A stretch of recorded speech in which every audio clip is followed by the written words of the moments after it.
Post-traumatic stress disorder is a mental disorder which can result from exposure to either witnessing or experiencing a traumatic event. Examples can include violence, whether it's actual or threatened, sexual assault, traffic accidents, or other dangerous situations or terrifying incidents. However, not everyone exposed to these events develop PTSD. Trauma as a term is distinct from PTSD, representing a lived experience rather than a clinical disorder.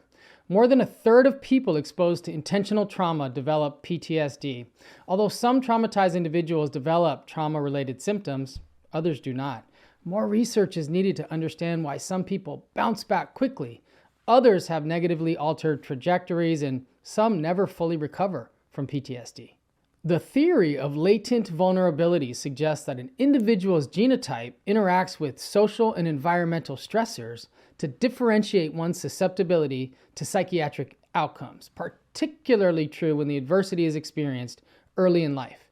Resilience involves unique biological processes, not simply just a reversal of pathological mechanisms. Among those with PTSD, only about a third remit after 3 months, suggesting that the impact of trauma can be enduring over the lifespan. One known correlate of PTSD is binge-type eating disorders. More research is needed to elucidate the biological mechanisms. However, several studies suggest that this pathway is mediated by altered brain reward, which can be a cause or consequence of food addiction. Food addiction has been linked to all forms of trauma.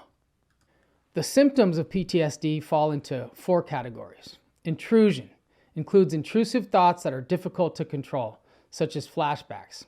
Avoidance can be a conscious or subconscious avoidance of any reminders of the traumatic event, including talking about or even remembering the incident.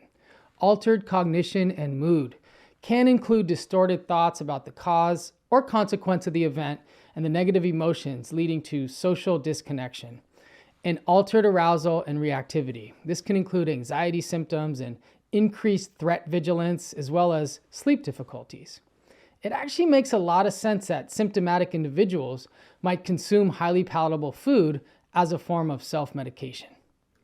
Dissociation, which is an automatic disconnection from one's memories, feelings, behaviors, perceptions, and their sense of self. So, for example, having an out-of-body experience is one PTSD subtype.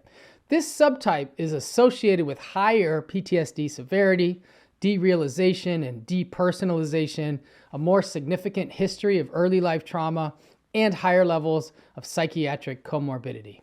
Several studies have documented relations between dissociation and binge eating.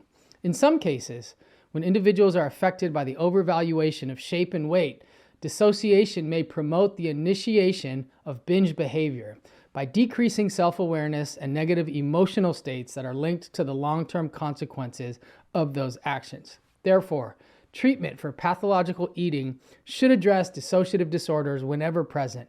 These issues are often overlooked in treatment.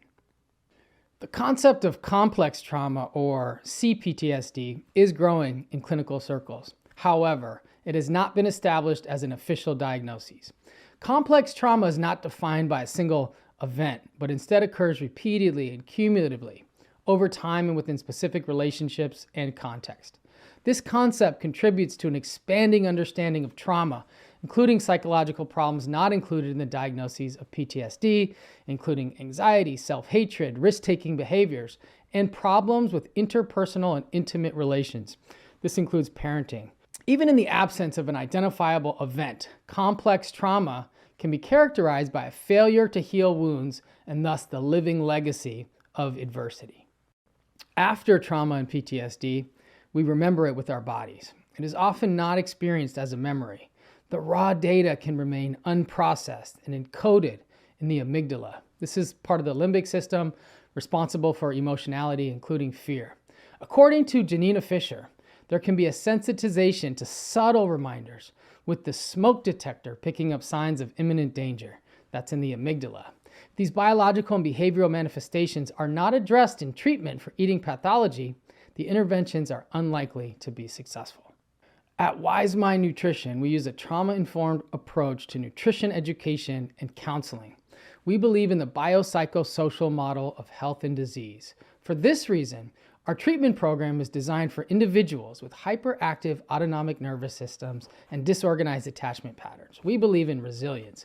We take the position that nutrition can play an essential role in the recovery process at both the biochemical and behavioral levels. We focus on the here and now and stay curious about the possibilities ahead of us. We help people recover one day at a time and even one bite at a time.